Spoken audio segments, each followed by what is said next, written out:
J'ai jamais oublié cette scène que j'ai vécue à Goma en 97.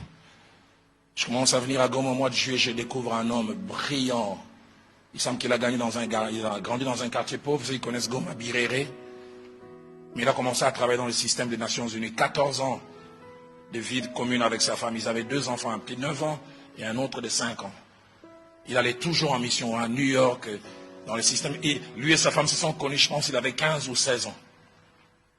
Il avait 2 enfants, je n'ai jamais oublié Gaylor et Yasmine. Papa nous dit, ces garçons, quand ils te parlent, c'est comme s'ils mangent le dictionnaire au petit déjeuner. Il aimait toujours me corriger. Vous savez, Lupio Batanga phonétique.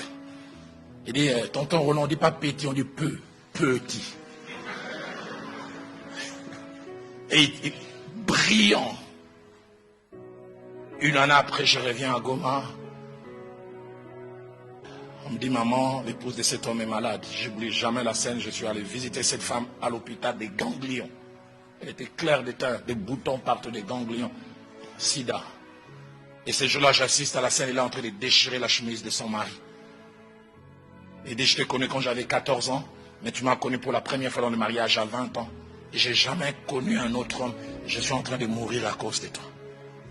L'homme me dira après, qu'est-ce qui s'est passé? C'est une secrétaire qui est devenue comme stagiaire, mais cette secrétaire avait le sida. Il a attrapé le sida chez la secrétaire et il l'a amené à la maison. Et les combles, c'est l'innocente qui part en premier. Cette femme déchirait l'habit de son mari et dit, je ne verrai jamais mes enfants grandir à cause de toi. 5 mois après, la dame est décédée.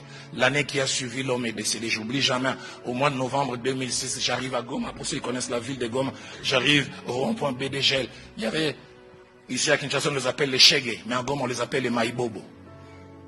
J'ai trouvé des Maïbobo 12, 13, 15 ans. Mais il y avait un Maïbobo francophone.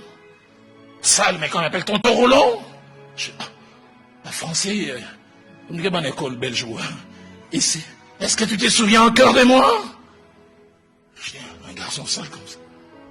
Et puis ça avance, moi c'est Gaylor. J'ai commencé à pleurer. Et te souviens, tu venais chez nous. J'ai dit, oui, Yasmine, il a baissé la tête. Il dit, Yasmine est morte il y a 2 ans.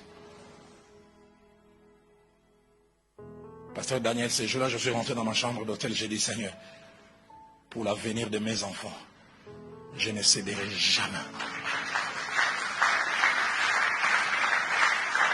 Ces enfants qui devaient avoir un bel avenir.